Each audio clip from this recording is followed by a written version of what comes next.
නමෝ තස් භගවතු අරහතෝ සම්මා සම්බුද්දස්ස නමෝ තස් භගවතු අරහතෝ සම්මා සම්බුද්දස්ස නමෝ තස් භගවතු අරහතෝ සම්මා සම්බුද්දස්ස කාර්මික පින්වතුනි අදත් මේ භාවනා වැඩසටහන දිනේ මුලින්ම යෙදෙන ඒ ධර්ම දේශනාවටයි සූදානම් වෙන්නේ. විශේෂයෙන්මත් අද දවස ගැන කල්පනා කරලා බලනකොට මේ කාලගුණය නිසා නොයෙක් ආකාරයේ බාධා කරදර තියෙන මොහොතක තමයි මේ පින්වත් හැමදෙනාම උතුම් වූ අෂ්ටාංගික සීලය සමාදන් වෙලා අද දවස පුරාටම තමන්ගේ ඒ ගුණ දියුණු කරගන්න දිනයක් බවට පත් කරගන්න යෙදුනේ. එහෙමනම් කාලීන ධර්ම දේශනාවක් හැටියට අද මම දේශනා කරන්නට බලාපොරොත්තු වෙනවා මේ පින්වත් හැමදෙනාටම මෙවැනි කාලගුණික වශයෙන් අපිට කරදර බාධා එන්නට හේතු බුදුරජාණන් වහන්සේ දේශනා කළා තියෙනවා. අංගුත්තර නිකායේ අධම්මික සූත්‍රය කියලා සූත්‍රයක් බුදුරජාණන් වහන්සේ දේශනා කළා තියෙනවා. ඉතින් අන්නේ පිළිබඳව දේශනා කරන්නයි අද මම කල්පනා කරේ. පින්වතුනි මේ ලෝකයේ හැම දෙයක්ම හේතුඵල ධර්මයකට අනුවයි සැකසෙන්නේ. එහෙමනම් අපි හැමදෙනාටම ඒක සාධාරණ දෙයක් බවට පත් වෙනවා. මිනිසයා ගත්තත්, සත්වය සීල දෙනා ගත්තත්, සබහා දහම ගත්තත් හේතුඵල නියාමකට අනුව තමයි මේ හැම දෙයක්ම සිද්ධ වෙන්නේ. ඒක බෞද්ධ කෙනා කියලා අබෞද්ධ කෙනා කියලා ඒ අයට විශේෂ කළ නැහැ. මේ හැම කෙනෙකුටම ලෝකේ හේතුඵල ධර්මයකට අනුවයි හැම දෙයක්ම සිද්ධ වෙන්නේ. එහෙනම් බුදුරජාණන් වහන්සේ කියන්නේ මේ සියල්ලක්ම අවබෝධ කරගත්තා වූ උත්තමයාණන් වහන්සේ කෙනෙක්. දස බලධාරී වූ තථාගත සම්මා සම්බුදුරජාණන් වහන්සේගේ ඒ සර්වඥ ඥානයට මේ හැම දෙයක්ම හසු වුණා. එහෙමනම් ඒ තථාගත සම්මා සම්බුදුරජාණන් වහන්සේගේ සර්වඥ ඥානය මේ ලෝකේ කිසිම කෙනෙකුට සම කරන්න පුළුවන් කමක් නැහැ. එහෙනම් ශ්‍රේෂ්ඨ වූ මානුෂ රත්නයක් තමයි ලෝතර සම්මා සම්බුදුරජාණන් වහන්සේ කියන්නේ. ඉතින් අපි වාසනාවන්ත වෙලා තියෙනවා ඒ තථාගත සම්මා සම්බුදුරජාණන් වහන්සේ මේ ලෝකේ පහළ වුණ අවස්ථාවක උතුම් මනුෂ්‍ය ජීවිතයක් ලබන්නට බුදුරජාණන් වහන්සේ ඒ බුද්ධත්වයේ ලැබීමට පෙර පාරමිතා ධර්මයන් පූර්ණත්වයට පත් කරන්න හේතුණා. වා ප්‍රනිධාන වශයෙන්, මනෝ ප්‍රනිධාන වශයෙන් බෝසතාණන් වහන්සේ ඒ තමන් වහන්සේ නොඑක් විදියට පාරමිතා ධර්මයන් සම්පූර්ණ කරන්න යෙදුණා.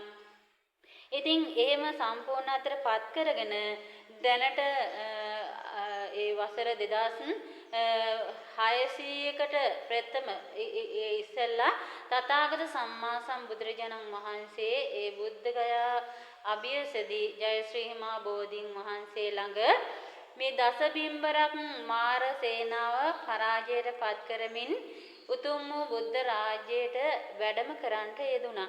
ඉතින් ඒ තථාගත සම්මා සම්බුදුරජාණන් වහන්සේලා හැම කාලයකම මේ ලෝකේ පහළ වෙන්නේ නැහැ පින්වතුනි. ඉතින් ඒ බුදුරජාණන් වහන්සේලා පහළ වෙන්නේ ඊටාම කලාතුරකින්. ඒකත් මේ මංගල සක්වල තමයි බුදුරජාණන් වහන්සේලා ලෝකේ පහළ වෙන්නේ. එතකොට ඉතින් මේ මංගල සක්වලක අපි මනුෂ්‍ය ජීවිතයක් ලබන්නට තරම් වාසනාවන්ත වෙලා තියෙන පෙර පින් කුසල් කරපු නිසාම තමයි අපි මේ වගේ තැනක අද උපතක් ලබාගෙන තින්නේ. ඒකට හේතුව තමයි පින්වතුනි මේ ලෝකයේ තියෙනවා ඒ ලෝකයේ එහෙම නැත්නම් බුදුරජාණන් වහන්සේගේ විශේෂ බෙදලා දක්වලා තියෙන කොටස් කිහිපයකට. ඒක තමයි දසදහසක් සක්වල, කෝටි ලක්ෂයක් සක්වල, ඒ වගේම අනන්ත සක්වල කියලා බෙදලා තියෙනවා. ඉතින් ඒ දසදහසක් සක්වල තමයි මේ මංගල සක්වල තියෙන්නේ. ඒ කියන්නේ මංගල සක්වල කියන්නේ මේ මංගල සක්වල තමයි බුදුරජාණන් වහන්සේලා ලෝකේ පහළ වෙන්නේ. ඉතින් එහෙමනම් ලෝකයේ නොයේ විශ්වයේ තවත් ලෝක ධාතු තියෙනවා. නමුත් මේ මංගල සක්වලදී බුදුරජාණන් වහන්සේ පහළ වෙන්නේ. ඉතින් මේකේ දසදහස සක්වල වල මේ එක සක්වලක තියෙනවා 31 භූමිතල. ඒ කියන්නේ 31ක් භූමිතල එක ඉරකින් හඳකින් පවත්වාගෙන යන 31 තලයක් තියෙනවා. ඒකට කාම රූප අරූප කියලා මෙන්න මේ ලෝක තල තියෙනවා. ඒතකොට කාම ලෝක වලින් 11ක් මේ එක තලයක කාම ලෝක වලින් 11ක් තියෙනවා. ඒක රූපාවචර කාම සුගති කාම දුගති කියලා වෙන් වෙනවා. ඒ වගේම තමයි රූපාවචර තල 16ක් තියෙනවා. අරූපාවචර තල 4ක් තියෙනවා. මේ ඔක්කොම එකතු වුණාම තමයි මේ ඉරහඳ යට තියෙන 31 තලයක් කියලා කියන්නේ. මෙන්න මේ 31 තලයේදී බුදුරජාණන් වහන්සේ මේ මංගල සක්වල පහළ වෙලා උතුම් වූ ධර්මය අවබෝධ කරගන්න මේ චතුරාර්ය සත්‍ය ධර්මය. එතකොට ඒ ධර්මය අවබෝධ කරගන්න මේ සක්වල බුදුරජාණන් වහන්සේ පහළ වෙලාවේ ඒ දසදහසක් සක්වල කියන්නේ බුදුරජාණන් වහන්සේගේ ඒ ආඥා චක්‍රය පැතිර පවතින මේ දසදහසක් සක්වලට පැතිර පවතින ඒක ඒ බුදුරජාණන් වහන්සේ මහා බෝසතාණන් වහන්සේ ඉපදෙන මොහොත ඒ වගේම අබිනිෂ්කරණය කරන මොහොත ඊළඟට බුදු වෙන මොහොත ප්‍රථම ධර්ම දේශනාව පවත්වන මොහොත ඊළඟට බුදුරජාණන් වහන්සේ ආයු සංස්කාර අතහරින මොහොත ඊළඟට පිරිනුවම් පාන මොහොත කියන මෙන්න මේ අවස්ථාවල මේ දසදහස සක්වලටම ඒක දැනෙනවා කියලා සඳහන් වෙනවා. ඒකාලෝක වෙනවා. ඊළඟට කම්පාවටපත් වෙනවා කියලා කියන මේකට තමයි මේ ලෝක තලය මේ 31 තලයක් සමග මේ ඊට ආවට තියෙන දසදහසක් සක්වලට තමයි එහෙමනම් මේ කියන්නේ. එහෙමනම් ඒ සක්වල වලින් මේ දසදහසක් සක්වල වලින් බොහෝ පිරිසක් ධර්මය අවබෝධ කරගන්නවා. නමුත් මේ 31 තලයෙන් අපි මේ ජීවත් වෙන ලෝකේ මනුෂ්‍ය ලෝකේනේ. මේ දසදහසක් සක්වලත් මේ වගේම මනුෂ්‍ය ලෝක තියෙනවා. දිව්‍ය ලෝක තියෙනවා. බ්‍රහ්ම ලෝක තියෙනවා. සතර අපායන් නිරයන් මේ හැම දෙයක්ම තියෙනවා. නමුත් පින්වතුනි මේ දසදහසක් සක්වල ඉන්න පිරිස අතරින් මේ මනුෂ්‍ය ලෝකේ ඉන්න පිරිසට තමයි බුදුරජාණන් වහන්සේ දේශනා කළ ධර්මය මනුෂ්‍යයන් අතරින් අවබෝධ කරගන්න පුළුවන් ලෝකයක් බවට පත් වෙලා තියෙන මේ පෘථිවි තලයේ ඉන්න මේ අපි හැම දිනාටම ඒ වගේම තමයි දසදහස සක්වල ඉන්න දෙවියන්ට ධර්මය අවබෝධ කරගන්න පුළුවන්. නමුත් මනුෂ්‍ය ලෝකේ ඔබටත් මටත් පමණයි මේ වාසනාව තියෙන. අනිත් දසදහස සක්වල මනුෂ්‍ය ලෝක තිබුණත් ඒ අයට මේ ධර්මයේ ඇහෙන්නේ නැහැ. එහෙමනම් අපි ඊටාම වාසනාවන්තයි කියලා කියන්න පුළුවන්. මේ මංගල සක්වල තුල මනුෂ්‍ය ජීවිතයක් ලබාගෙන ලෝතර සම්මා සම්බුදුරජාණන් වහන්සේගේ ධර්මයේ අහන්නට තරම් අපි වාසනාවන්ත වෙලා තියෙනවා. ඒ වගේම තමයි අපිට තෙරුවන් සරණ යන්නට පුළුවන් කමක් තියෙනවා. ඒ තෙරුවන් සරණ ගිහිල්ලා උතුම් වූ සීලයක් ආරක්ෂා කරන්න පුළුවන් කමක් තියෙනවා. ඉතින් එහෙමනම් ඒ ජීවිතයේ තුල අපි උපරිම ප්‍රයෝජන ගන්නට ඕනේ. මේ වගේ පින්වතුනි අද මේ ලෝකේ දිහා බලනකොට අද මේ සමාජයේ දිහා බලනකොට මේ පරිසරයේ දිහා බලනකොට බොහෝ විපත්ති එන කාලයක් බවට පත් වෙලා තියෙනවා. එහෙමනම් බුදුරජාණන් වහන්සේ මේ අධම්මික සූත්‍රයේදී දේශනා කරන්නේ තන්නේ ඒ පිළිබඳව. ඉතින් අධම්මික කියන්නේ දැහැමි නැහැ. මිනිස්සු දැහැමි නැති වුණාම බොහෝ මේ පරිසරයේ විශ්වයේ පවා වෙනස් වීම වලට ලක් වෙනවා කියලායි බුදුරජාණන් වහන්සේ මේ දේශනාවේ සඳහන් කරන්නේ. බලන්න එහෙමනම් බුද්ධ කාලයේ බුදුරජාණන් වහන්සේ වැඩ ඉන්න කාලේ බිම්බිසාර රජතුමාදී මේ රජවරු ඊටාම ධාර්මිකව රට පාලනය කරලා තිනවා. එතකොට මේ ධාර්මික රට පාලනය කරනකොට පින්වතුනි සඳහන් වෙනවා මේ වැසි වසනකොට දවස් සති දෙකකට වාරයක් වැසි වසනවා. එහෙම නැත්නම් සතියකට දින 10කට වාරයක් වැහි වහනවා. අඩුම වුණොත් සතියකට වාරයක් හෝ වැසි වසිනවා කියන මෙයාලා ධාර්මිකව රට පාලනය කරන නිසා. එතකොට ඒ වහින වැහි කවදාවත් නැති වෙන්නේ නැහැ. සතියකට සැරයක් අනිවාර්යෙන් වහිනවා. එහෙම නැත්නම් දවස් 10කට සැරයක් වහිනවා. එහෙමත් නැත්නම් සති දෙකකට වරයක් අනිවාර්යෙන් වහිනවා. එතකොට බලන්න එහෙම වැහි එනකොට පරිසරයේ පවා ඒ සබහා දහම පවා නිවිච්ච ස්වභාවයක් ඒ පරිසරයේ පිරිසුදු වෙච්ච ස්වභාවයක් දකින්න ලැබෙනවා. ඉතින් එහෙම නැතු වුනාම තමයි ඒ අධාර්මික රාජ්‍ය පාලනය කරනකොට මේ පරිසරය වෙනස් වෙනවා. එතකොට තමයි වැසි නැති වෙලා යන්නේ, නියං කාලේ එන්නේ, නොඑක ආකාරයේ ආවාද ඇති වෙන්නේ අන්න ඔය අධාර්මිකව රටේ රජතුමා අධාර්මික වුණාම රටවැසියන් අධාර්මික වුණාම මේ පරිසරයේ වෙනස් වෙනවා කියලා සඳහන් වෙනවා. ඉතින් බුදුරජාණන් වහන්සේ දේශනා කරන්නේ එහෙනම් අපේ චිත්තසංතාණයෙන් ඇතිවෙන්නා වූ මේ අකුසල ධර්මයන් නිසා, ඒ වගේම අපි කරන ක්‍රියාවන් වැරදි දේවල් නිසා පරිසරයේ අවුරුදු ඍතු මාස මේවා පවතින ක්‍රමයන් වෙනස් වෙනවා කියලා සඳහන් වෙනවා. බලන්න ඒ කාලේ මේ සක්විති රජවරු රාජ ධර්මයන් වලින් යටත්ව ඊටාම ධාර්මිකව රට පාලනය කරපු රජවරු තමයි මේ සක්විති රජවරු. ඉතින් මේ සක්විති රජවරුන්ගේ එක දෙයක් තිබුණා. ඒ සක්විති රජවරු දුප්පත් මිනිස්සු හොයලා බලලා ඒගොල්ලන්ට ධනෙ බෙදලා දෙනවා. හැමෝටම අගහිගකම් තියන්න දෙන්නේ මේ දුප්පත් පිරිස හොයලා ඒ අයට ධනෙ බෙදලා දෙනවා. ඉතින් මේ සක්විති රජ පරපුර නැති වෙන්නේ පින්වතුනි අන්තිම රජතුමා සක්විති අන්තිම රජතුමා මොකද්ද කරන්නේ මේ විදිහට දුප්පත් අය හොයලා ධනෙ බෙදලා දෙන්නේ නැහැ. අනේ කියන්නේ රජතුමාගේ හිතේ යම් කිසි ආකාරයේ තණ්හාවක් ඇති වෙලා තිනා මේ ලෞකික දේවල් නිසා ධනෙ නිසා ඇති වෙලා තියෙන. ඉතින් සක්විති රජතුමා මෙහෙම ධනෙ දුප්පත් අයට බෙදලා දෙන්නේ නැතු වුනහම ධනෙ නැතු වුණා මිනිස්සු මොකද කරන්නේ? හොරකම් කරනවා.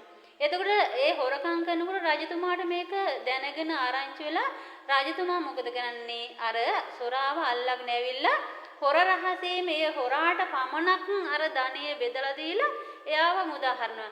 ඒ වුණාට තවත් දුප්පත් පිරිස ඉන්නවා. ඒ අයට දෙන්නේ නැහැ.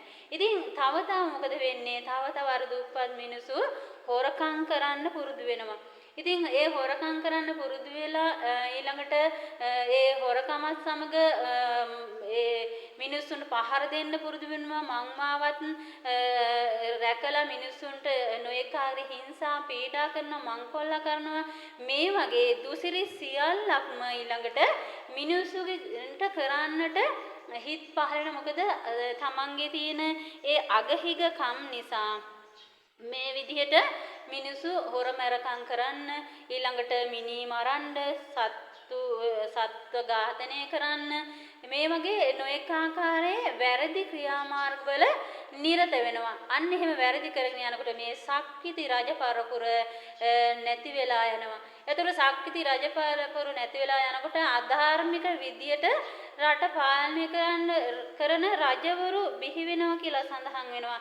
එතකොට හිතන්න බලන්න පින්වතුනි මේ විදියට මේ විදියට සිදු වෙනකොට මේ ස්වභාව දහමේ පවා වෙනස් වීම වලට ලක් වෙන්නට සිද්ධ වෙනවා. එහෙනම් මේ අධාර්මික විදිහට මේ මිනිස්සු ක්‍රියා කරනකොට හොරමරකම් කරනකොට අන්න රටේ සියලු දෙනාම ගොඩක් පිරිසක් මේ විදිහට වංචාවෙන් ජීවත් වෙන්නට පුරුදු වෙනවා. එහෙමනම් අද බලන්න මේ වර්තමාන කාලයේ ගත්තොත් පින්වතුනි අපිට සමහරලාට දකින්න ලැබෙන්නේ ගොඩාක් තැන්වල අන්න අහවල් තැන හොරකම් කරා, අහවල් තැන මේ වගේ වැරදි ක්‍රියාමාර්ගවල නිරත වුණා කියලා අපිට අහන්න ලැබෙනවා. එහෙනම් අද සමාජයේ ඒ වගේ දුසරීත්වල නිරත වෙන පිරිස තමයි බොහෝම වැඩි වෙලා තියෙන්නේ. එහෙමනම් සඳහන් වෙනවා පින්වතුනි මේ විදිහට රටේ රජතුමා අධාර්මික වුණොත් රටේ රජතුමා අධාර්මික වෙනවා කියන්නේ රජ දරුවන් අධාර්මික වෙනවා කියන්නේ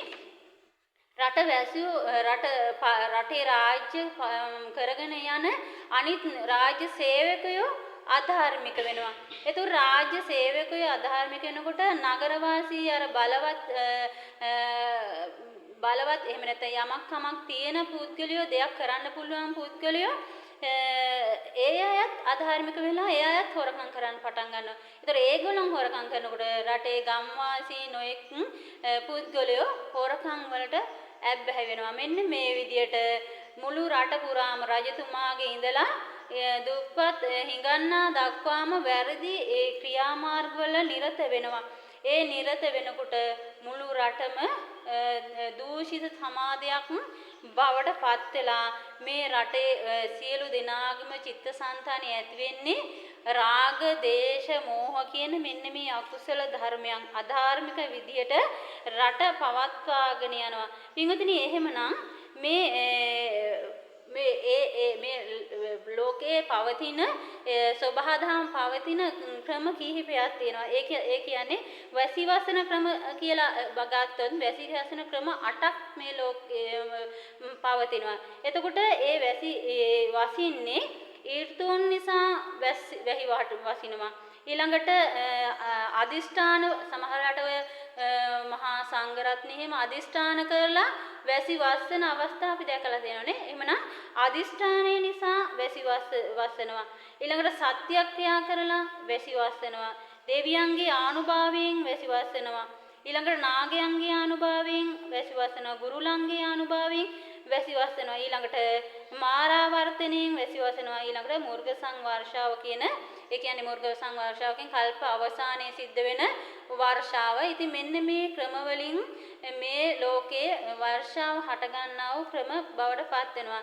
එතකොට බලන්න පින්වතුනි මේ ඍතුයෙන් වහින වැසි පමණයි දැන් සබහාදහමෙන් සිද්ධ වෙන්නේ. එතකොට අනිත් සියල්ලක්ම වෙන්නේ එක්කෝ දෙවියන්ගේ ආනුභාවයෙන් එන වැසි. දැන් බලන්න අපි වස්සාන කාලේ එනකොට ඒක ඍතුයෙන් සිද්ධ වෙන වැහි. ඊට අමතරව එන වැහි එක්කෝ දෙවියන්ගේ ආනුභාවයෙන් සිද්ධ වෙන වැහි. එහෙම නැත්නම් ගුරුලන්ගේ ආනුභාවයෙන් සිද්ධ වෙන වැසි. එහෙම නැත්නම් මේ වගේ විශේෂ දේවල් වලින් තමයි විශේෂයෙන්ම දෙවියන්ගේ ආනුභාවයෙන් සිද්ධ වෙන වැහි තමයි දකින්න ලැබෙන්නේ. ඒතකොට දෙවියෝ කෝප වුණොත් එහෙම ඒ වැසි වෙනස් වෙනවා. වැහි වහින ක්‍රම වෙනස් වෙනවා කියලා සඳහන් වෙනවා. එහෙමනම් එතකොට කලට වැසි වසින්නේ නැතුව යනවා. ඊළඟට කලට වැසි වසින්නේ නැතුනොත් භෝග සම්පත් අඩු වෙලා යනවා. නොඑක ආකාර මේ භෝග සම්පත් අඩු වෙනකොට නොඑක ආකාරයේ ඒ භෝග සම්පත් වැඩි කරගන්නට විස ඒ බෙහෙත් වගේ දේවල් පාවිච්චි කරලා ඒ භෝග සම්පත් වැඩි කරන්න උත්සාහ කරනවා. දැන් බලන්න අද සමාජයේ අපිට එහෙම දකින්නේ නැද්ද? භෝග වැඩි කරන්න කියලා නොඑක ආකාරයේ කෘත්‍රිම දේවල් පාවිච්චි කරලා ඒ භෝග වැඩි කරගන්න උත්සාහ කරනවා. ඉතින් ඒකෙන් සිද්ධ වෙන්නේ මොකද්ද?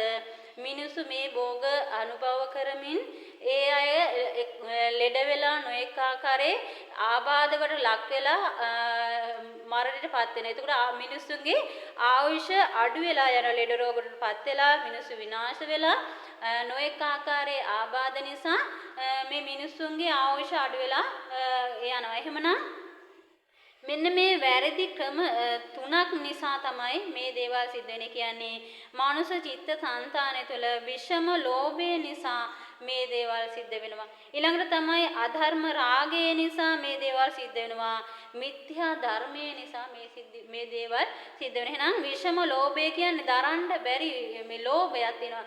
පුංචි දෙයටත් හිත ඇතුලේ ඇති වෙන්නේ පුදුමාකාර ලෝභ සිතක්. තමන්ගේ සමහර වෙලාවට දේපල නිසා සමහරට පුංචි ඒ දේපල නිසා සමහර පුංචි දේවල් නිසා තමන්ගේ ඒ ලෝභය ඇති වෙලා අන්න මේ සමාජයේ පිරිහීමකටපත් වෙනවා. ඊළඟට තමයි අධර්ම රාගය කියන්නේ සමහර වෙලාවට දෙමව්පියන් දරුවෝ හඳුනන්නේ නැති අවස්ථා, දරුවෝ දෙමව්පිය හඳුනන්නේ නැති අවස්ථා, ඊළඟට ඥාතීන් හඳුනන්නේ නැති අවස්ථා, ගුරුවරු දරුවන් හඳුනන්නේ නැහැ, දරුවන් ගුරුවරු කියලා හඳුනගන්නේ මේ අය අතර අධර්ම විදියට රාගසිත ඇති වෙලා මේ පරිසරයේ දූෂණය වෙලා යනවා කියලා සඳහන් වෙනවා. ඊළඟට මිත්‍යා ධර්ම වලට ඇතන නොඑකාග ඒ රාගය නිසා තම තමන්ගේ ඒ කියන්නේ විෂම විදිහට රාගසිතින් යුක්තව එකිනෙකා දිහා බලලා ඒ රාගසිත ඇතිවීම නිසා මේ ලෝකේ විනාශ වෙලා යනවා කියලා සඳහන් වෙනවා. එහෙනම් බලන්න පින්වතුනි මේ කරුණු තුන ගැන කල්පනා කරලා බලුවොත් මේ විෂම ලෝභය, අධර්ම රාගය, ඊළඟට මිත්‍යා ධර්මය කියන දේ පින්වතුනි අද සමාජයේ අපිට දකින්න නැද්ද? අද සමාජයේ අපිට මේ හැම දෙයක්ම දකින්න ලැබෙනවා. එහෙනම් හිතන්න බලන්න මේ සමාජයේ කොච්චරනම් පිරිහිලා තියෙනවද කියලා.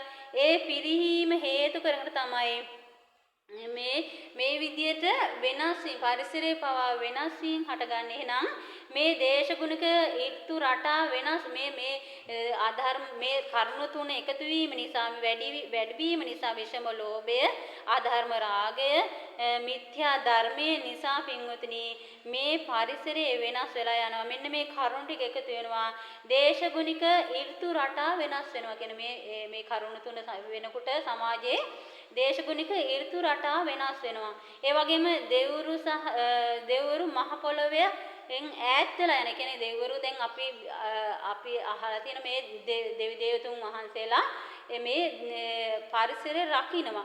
ඉතින් එහෙමනම් මහ පොළොවෙන් ඈත් වෙලා යන මිනිස්සු මේ වගේ හැසිරෙනකොට මහ පොළොවෙන් ඈත් වෙලා යනවා. එතකොට දෙවියන් මේ මහ පොළොවෙන් ඈත් වෙලා යනකොට ඔවුන්ගේ දෙවියන්ගේ ආරක්ෂාව මිනිස්යාට නැති වෙලා යනවා.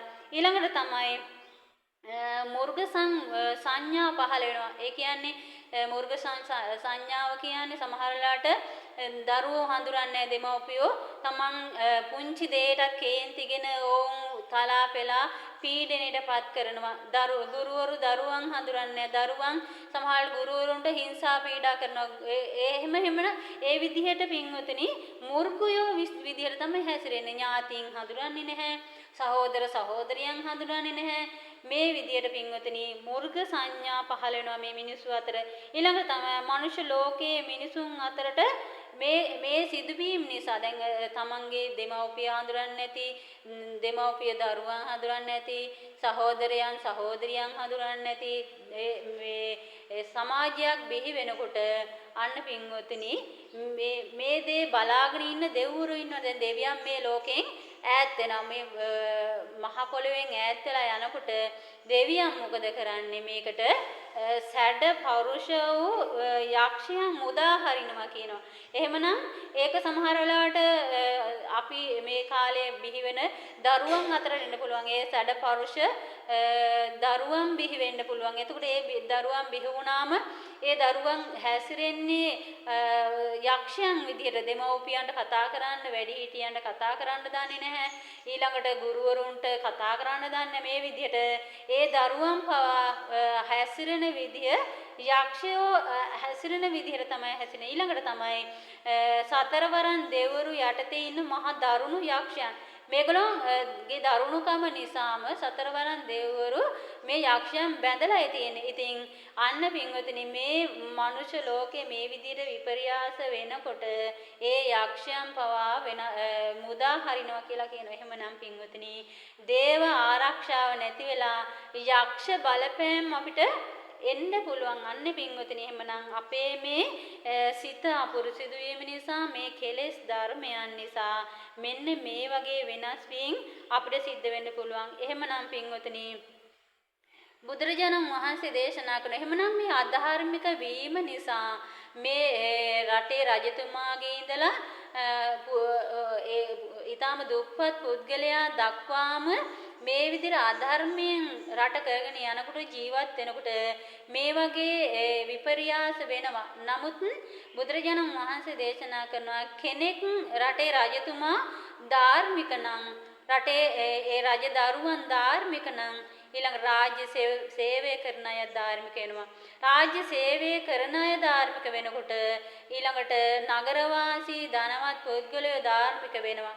ඊළඟට ඒ නගරවාසී අය ධාර්මික වෙනකොට ගම්වාසී ජීවත් වෙන ඒ මිනිසුන් පුද්ගලයන් ධාර්මික වෙනවා. එතකොට එහෙනම් රජතුමාගේ ඉඳලා ගම්වාසී සියලුම දෙනා දක්වා ධාර්මික වෙනකොට ඊටාම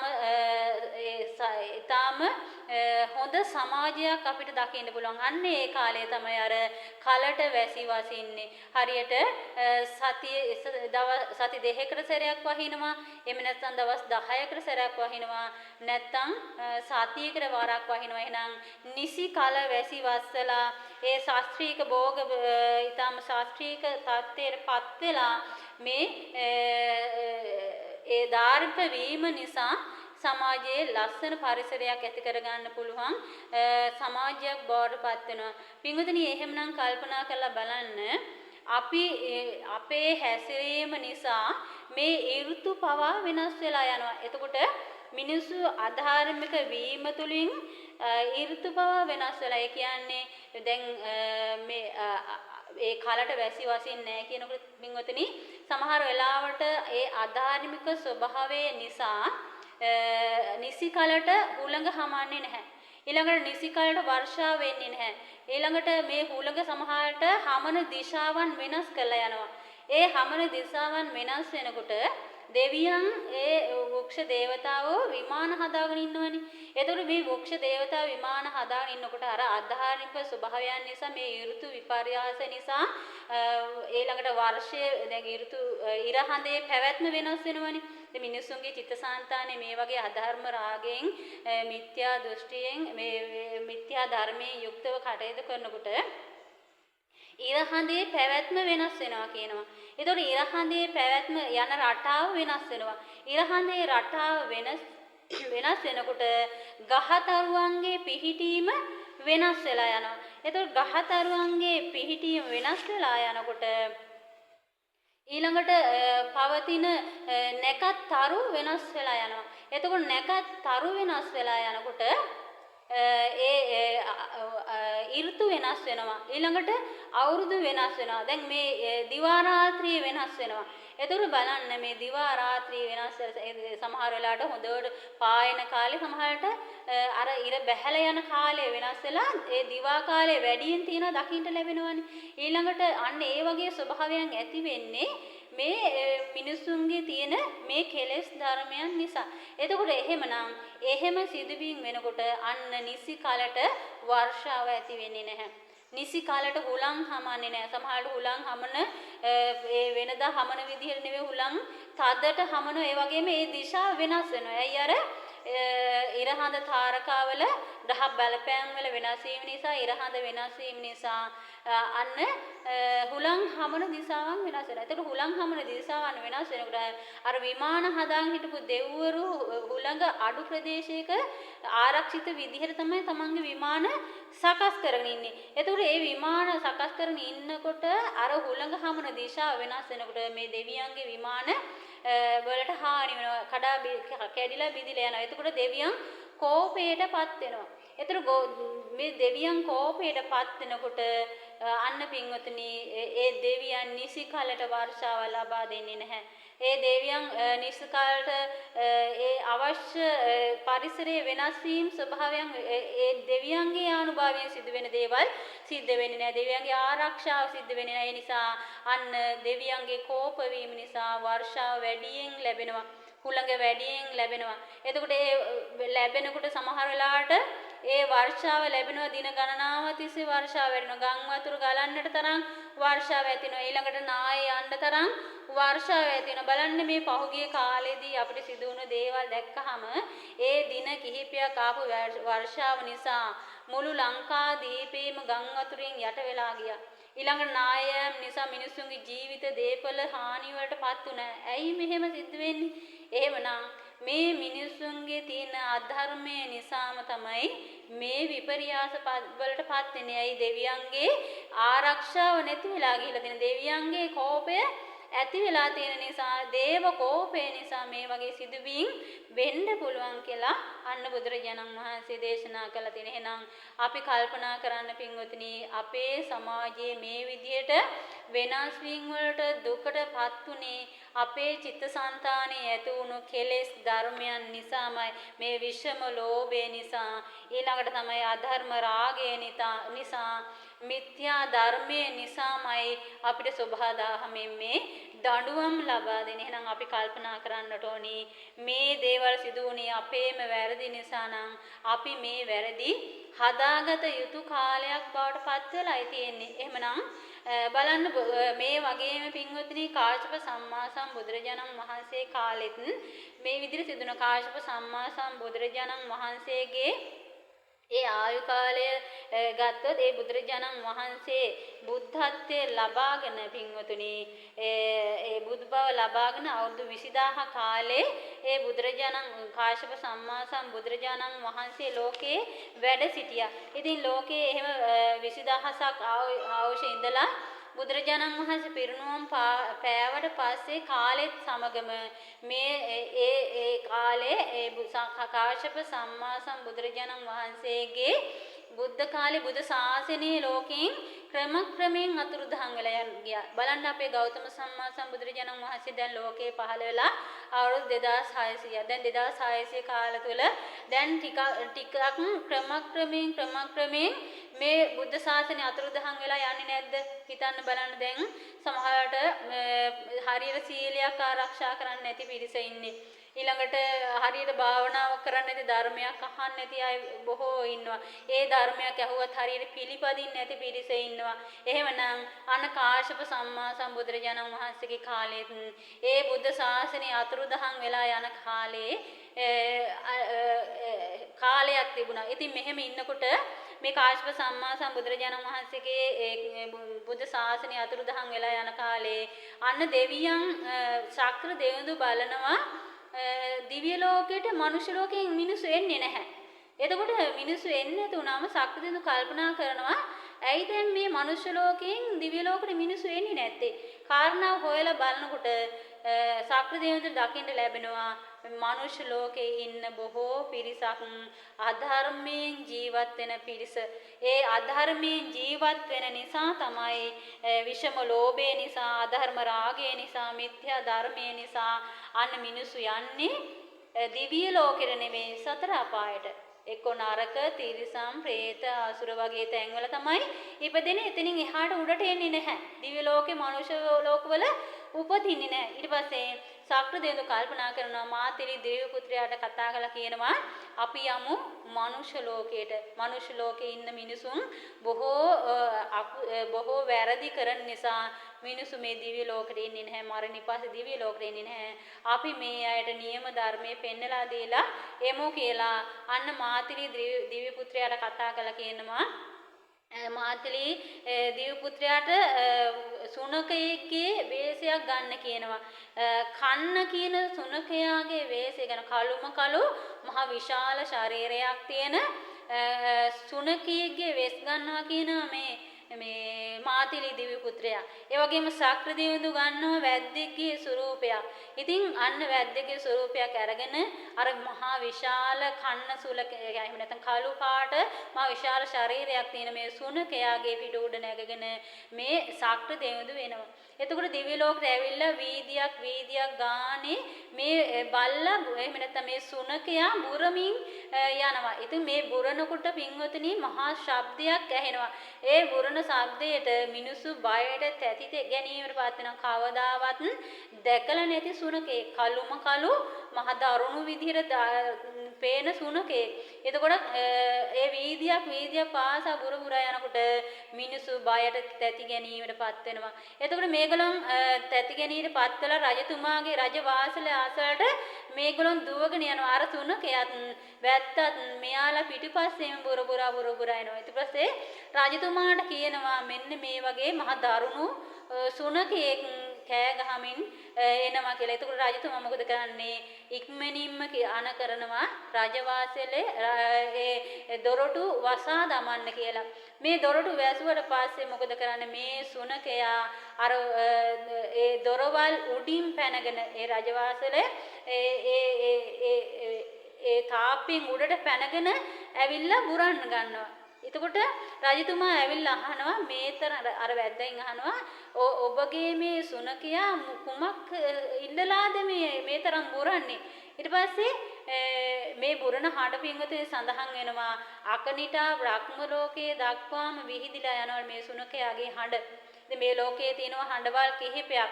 ඉතින් ඒ හඬවල් කිහිපය අතරින් මෙන්න මේ සුනකයාගේ හඬත් එකතු වෙනවා. එහෙමනම් මොනතරම් විශාල සද්දයක්ද කියලා හිතන්න බලන්න. අකනිටා බ්‍රහ්ම ලෝකයේ දක්වා විහිදලා යන ශබ්දයක් නම් මේ සුනකයා බුරන හඬ. ඒතර හැමදිනාම බයට තැතිගෙනීමටපත් වෙනවා. ඉතින් එහෙමනම් රජතුමා අහනවා අර වැද්දාගෙන් අහනවා ඔබගේ මේ සුනකයා මොනවා ඉල්ලලා දාඩන්නේ කෑ ගහන්නේ කියලා. ඒ වෙලාවේ රජතුමා කියනවා වැද්දා කියනවා මේ සුනකයාට බඩගිනි වෙලා ඉන්නේ. ඒ නිසා ආහාර ඉල්ලලයි මේ සුනකයා මේ විදියට බුරන්නේ කියලා. ඊට පස්සේ රජතුමා මොකද කරන්නේ? රජ මැදුරේ තියෙන ඒ රස බොජුන් හදලා තියෙනවා. ඒ හැම දෙයක්ම මේ සුනකයාට දෙනවා. සුනකයා මොකද කරන්නේ? එක කටට මේව කාලා ආයෙ බුරනවා. ඊට පස්සේ රජතුමා නගරයේ තියෙන සියලුම ආහාර ගෙනල්ලා මේ සුනකයාට දෙනවා. ඒ සියල්ලත් එක කටටම කාලා ඉවර කරනවා. ඒත් මේ බුරණ එක නවත්වන්නේ නැහැ. රජතුමා දැනගන්නවා මේ නම් ඇත්තටම සුනකෙක් නේ, මේක නම් යක්ෂයෙක් වෙන්න පුළුවන් කියලා රජතුමා අහනවා වැද්දාගෙන් තවත් මේ සුනකයා මොනවද ඉල්ලන්නේ කියලා. මේ සුනකයාගේ කුස තාම පිරුණේ නැද්ද කියලා අහනවා. වැදි කෙනා කියනවා මේ සුනකයාගේ කුස පිරෙන්නේ මනුස්ස මිනිමස් කෑවොත් පමණයි. අන්න බලන්න එහෙමනම් කොයි වගේ මිනිමස්ද කියලා අහනවා. එතකොට මගේ සතුරන්ගේ මිනිමස් කෑවොත් තමයි මේ සුනකයාගේ කුස පිරෙන්නේ කියලා මේ වැද්දා කියනවා. එතකොට ඒ මොන වගේ අයද මොන වගේ මිනිමස්ද කියලා අහනවා. එතකොට මේ වැද්දා කියන යම් දවසක පාත්‍රයක් අත්තට අරගෙන සිවුරු පොරවාගෙන ඉන්න භික්ෂු වේශයෙන් ඉන්න භික්ෂුවක් නගුල් අරගෙන ඊළඟට සීසාමින් ඒ රැකිරක්ෂා කටයුතු වල නිරත වෙලා ඉන්න භික්ෂුව කන්නට මේ සුනකයා කැමතියි කියලා. ඊළඟට තමයි යම් දිනක පාත්‍රය සිවුරු අරගෙන ලෞකික සැප සම්පත් ඇතිව ලෞකික සැපයට කැමති වෙලා දිවිගෙන දුසිල්වත් මෙහෙණින් වහන්සේලා භික්ෂුණීන් වහන්සේලා කන්න මේ සුනකයා කැමතියි. ඊළඟට දුසිල්වත් උපාසක උපාසිකාවන් කන්න මේ සුනකයා කැමතියි. ඊළඟට තාපසවරු දුසිල්වත් තාපස වේශයෙන් ඉන්න භාවනාවේ ඉන්නවා කියලා තාපස වේශයෙන් ඉන්න දුසිල්වත් තපස්වරු ආහාරයට ගන්න කැමතියි. ඊළඟට තමයි වේදේ ආදී ඉගෙනගත් බමුණෝ ඉන්නවා. කුලියට යාග හෝම කරන බමුණෝ ඉන්නවා. අන්න ඒ අය කණ්ඩ මේ සුනකයා කැමතියි කියලා. ඊළඟට තමයි ආධර්ම රාගයේ සිටින පිරිස තමන්ගේ ගුරුවරු හඳුරන්නේ නැති, බිරිඳ හඳුරන්නේ නැති, ඥාතීන්ට ගරු කරන්නේ නැති ඒ අධර්ම රාගයේ ඉන්න පිරිස කන්න කැමතියි කියලා. ඊළඟට රටේ අධර්මයෙන් රට පාලනය කරන රජවරු මැති ඇමතිවරු ඒගොල්ලොන් කන්න කැමැත්තෙන් ඉන්නවා. ඊළඟට තමයි රටේ අධර්මයෙන් ජීවත් වෙන රටවැසියෝ මේ හැම දෙනාම කපටිකමින් මායාවෙන් ජීවත් වෙන මිනිස්සු කන්න කැමතියි කියනවා. අන්න ඒ වෙලාවේ රජතුමා ඊටාම බියට තැති ගැනීමට පත් වෙනවා. මොකද හැම දෙනාම මේ කොටසට අයිති වෙලා ඉන්නේ, මුළු ලෝකවාසී සියලු දෙනාම මෙන්න මේ කොටසට අයිති වෙලා ඉන්නවා. රජතුමා අහනවා අනේ එහෙමනම් අපිට සමාවක් දෙන්න බැරිද කියලා. ඒ වෙලාවේ මේ වැඩි කෙනා කියනවා සමාවක් දෙන්න පුළුවන්. හැබැයි මේ කියන විදිහට ඉන්න ඕනේ. එහෙම වුණොත් සමාවක් දෙන්න පුළුවන්. මේ සුනකයාගෙන් බේරිලා ඉන්න පුළුවන්. එහෙම නැතුනොත් මේ සුනකයා මේ සියලු දෙනාම කාලා විනාශ කරන්න පුළුවන් කියලා. ඒ වෙලාවේ රජතුමා කියනවා එහෙනම් සමාව දෙන්න අපි කුමක්ද කරන්නට ඕනි කියලා. ඒ වෙලේ අන්න රජතුමා ඒකට එකඟ වුණාට පස්සේ අර සුනකයාගේ වේශයෙන් හිටපු මාතිලි දිව්‍ය පුත්‍රයා වෙස් මාරුකලා මාතිලි දිව්‍ය පුත්‍රයා විදිහට පෙනී සිටිනවා. වැද්දාගේ වේශයෙන් හිටපු ශාක්‍ර දේවඳු නියම ඒ ශාක්‍ර දේවඳුගේ වෙස් අරගෙන අන්න රජතුමා ඇතුළු මේ සියලුම දෙනාට උපදෙස් දෙනවා, ධර්මයේ දේශනා කරනවා. ඒ අය තිසරණේ සමාදන් කරනවා. බුද්ධ රත්නයේ, ධම්ම රත්නයේ, සංඝ රත්නයේ සමාදන් කළා, සීල් සමාදන් කළා, ධර්මයේ දේශනා කළා, අවවාද අනුශාසනා දීලා නැවත ශාක්‍ර දේවඳු ශාක්‍ර විමානයේට වඩිනවා කියලා සඳහන් වෙනවා. අන්න එතෙන් පටන් මේ කාශ්‍යප සම්මා සම්බුදුරජාණන් වහන්සේගේ කාලේ ඒ ශාක්‍ර දේවඳු මේක විදිහට කරාට පස්සේ අවුරුදු 1000ක් නැවත සාමකාමීව ඊටාම හොඳ සිල්වත් මිනිසුන් ඉන්න පරිසරයක් ගොඩ නැගුණා කියලා සඳහන් වෙනවා. එහෙමනම් පින්වතුනි හිතලා බලන්න අපිටත් එවැනි කාලයක් උදා වෙන්න පුළුවන්. එතකොට මේ පරිසරය ඒකට හුරු වෙලා යන්නේ. මොකද මේ වගේ විපත්තිදායක දේවල් එනකොට අපි කල්පනා කරන්න ඕනි. එහෙමනම් මේ මිනිසුන්ගේ තියෙන අධර්මය නිසාමයි මේ වගේ විපත්තිකර දේවල් සිද්ධ වෙන්නේ. එහෙමනම් තථාගත සම්මා සම්බුදුරජාණන් වහන්සේගේ ධර්මයේ තවම ජීවමානව පවතිනවා. ඒ ධර්මයේ අපිට අහන්න පුළුවන් කමක් තියෙනවා. එතකොට තෙරුවන් ලෝකයේ තවම වැඩ හිටිනවා. අපිට තෙරුවන් සරණ යන්න පුළුවන් දිවිහිමියෙම පංචශීලයේ ආරක්ෂා කරන්න පුළුවන් දිවිහිමියෙම එහෙම පරිසරයක් තිබීදී අපි මේ තෙරුවන් සරණ යන්නේ නැත්තම් ඊළඟට සීලය හරියට ආරක්ෂා කරන්නේ නැත්තම් අධර්මයේ යුක්තව අපි කටයුතු කරනවා නම් පින්වතුනි අපිටත් ඔය සිද්ධියම සිද්ධ වෙන්න පුළුවන්. ඒ නිසා කල්පනා කරලා බලන්න අපේ හොඳ ගුණය නිසාමයි මේ පරිසරයේ වෙනස් කරගන්න පුළුවන්කමක් තියෙන්නේ. එහෙම නැතුව වෙන දේවල් වලින් අධර්මයෙන් යුක්තව කටයුතු කර කවදාවත් මේ පරිසරය අපිට වෙනස් කරගන්න පුළුවන් කමක් නැහැ. එහෙනම් පරිසරයේ සාමකාමීව පරිසරයක් ඇති කරගන්නට නම් අපි ඒකාන්තයෙන් තුරුණුවන් සරණ යන්නට ඕනි. ඊළඟට පංචශීලය හොඳින් ආරක්ෂා කරන්නට ඕනි. ඒ විෂම ලෝභය දුරු කළ අත්හැරීම පුරුදු කරගන්නට ඕනි. අධර්ම රාගය දුරු කළා අපි ඒ අධර්ම රාගයෙන් දුර වෙලා කටයුතු කරන්නට ඕනි. එහෙමනම් අන්න එහෙම පරිසරයක් හදාගත තැන පින්වතුනි අපි හැමදිනාටම පරිසරයේ පවා ආශිර්වාදයක් වෙයි. දෙවියන්ගේ රැකවරණය අපි හැමදිනාටම ලැබෙයි. එහෙම නැතුණු පින්වතුනි බොහෝ විනාශ මේ ලෝකයේ සිද්ධ වෙන්න පුළුවන්. ඒ නිසා ඔබ හැමදෙනාම අදිෂ්ඨාන ඇති කරගන්න, වීරිය ඇති කරගන්න.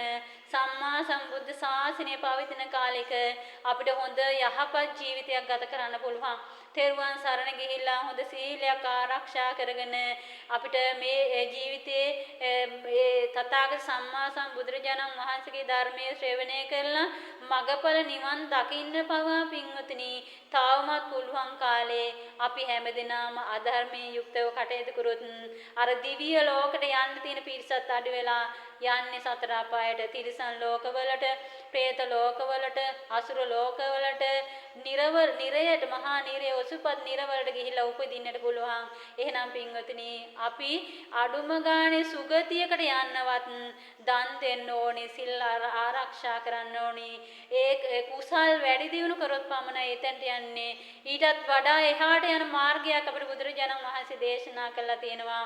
මේ ආර්ය අෂ්ටාංග මාර්ගයේ යම් කිසි කෙනෙක් ගමන් කළොත් එහෙම මේ ජීවිතේම මේ ධර්මය අවබෝධ කරගන්න පුළුවන් ශක්තියක් තිබියදී තමයි අපි මේ මගහැරලා ඉන්නේ. එහෙමනම් හැමදේම අදිස්ථාන ඇති කරගන්න සීල සමාධි ප්‍රඥා කියන ගුණ ධර්ම දියුණු කරලා තමන්ගේ ජීවිතේ මේ කුසලයෙන් පුරවා ගන්න ජීවිතයක් ඇති කරගන්නවා කියලා තමන් අදිස්ථාන ඇති කරගන්න තමන් කල්පනා කරගන්න කොච්චර අපි දේවල් හරි හම්බ කරත් මේ හැම දෙයක්ම පින්වතුනි බොහෝම ඉක්මනින් අපෙන් ඈත්ලා යනවා. එහෙනම් බලන්න පහුගිය කාලේ පින්වතුනි මොනතරම් ධනෙ හම්බ කරලා ලස්සන නිවාස හදලා ලස්සන වාහන අරගෙන පාවිච්චි කරමින් හිටියන් නමුත් ඒ හැම දෙයක්ම ගම් වතුර අහු වුණ අවස්ථා තියෙනවා.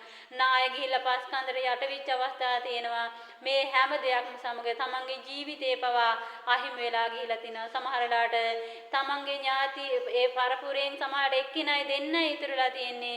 එහෙමනම් පින්විතනි ඒ වගේ හරි හම්බ කරලා හිටියත් හැම දෙයක්ම බොහෝම ඉක්මනින් නැති වෙලා යන්න පුළුවන්. අන්න එහෙනම් ඒ වගේ ස්වභාවයන් වලටපත් වෙන්නේ අපේම තියෙන මේ අකුසල ධර්මයන් නිසා හැමදෙනාම කල්පනා කරන්න තමන් මේ උතුම් ගුණ ධර්ම ජීවිතයට එකතු කරගෙන ලෞතර සම්මා සම්බුදුරජාණන් වහන්සේ දේශනා කළ මේ උතුම් දහම් මාවතේ ගමන් කරමින් සෝවාන් සකෘදාගාමි අනාගාමි අරිහත් කියන සතර මඟ සතර ඵලයටපත් වීමෙන් මේ ජාති ජරා ව්‍යාධි මරණ ශෝක පරිදේව දුක්ඛ දෝමනස රාග දේශ මොහ කෙටියෙන් කියනවා නම් මේ පංච උපාදානස්කන්ධ දුකෙන් නිදහස් වෙලා අජරාව නිර්වාණ ධාතුව අවබෝධ කරගන්නට ශක්තිය ධෛර්යය වාසනාව ලැබේවා කියලා අපි ආශිර්වාද කරනවා. එහෙමනම් අද දවසේ මේ රැස් කරගත්තා මේ ධර්ම දේශනාවට සමන් දෙමින් ඒ වගේම ධර්ම දේශනාවෙන් ලැබිච්ච මේ ආනිසංස සියලු දෙවියන්ට අපි අනුමෝදන් කරනවා. බඹතලේ පටන් මිහිතලේ දක්වාම වැඩ වාසය කරන සියලුම දේව සමූහයාට මේ පින් අනුමෝදන් කරන අනුමෝදන් වෙත්වා අනුමෝදන් වීමෙන් ඒ ජීවිත සුවපත් බාරපත් වෙත්වා පතන උතුම් බෝධියකින් අමා මහ නිවනින් සැනසේවා කියලා සාදුකාරයක් දෙන්න. ඒ වගේමත් මේ රැස් කරගත්තා සියලුම පුණ්‍ය ශක්තියින් අපි සියලුම දෙනාට ආශිර්වාද කරනවා. ගුරු දෙමව්පිය වැඩිහිටි හැම දෙනාටත් අත් ධර්ම ශ්‍රවණයට සහභාගී වුණා මේ පින්වත් හැම දෙනාටමත් නිදුක් නිරෝගී සුවපත් භාවය ලැබේවා. කායික සුවය ලැබේවා. මානසික සුවය ලැබේවා. සුවසේම ජීවිතේ පරිහරණය කරන අවශ්‍ය කරන සියලු ශක්තියින් ලැබේවා. හැම දිනාටම උතුම් නිවනින් සැනසීමට මේ සියලු පුණ්‍ය ශක්තියින්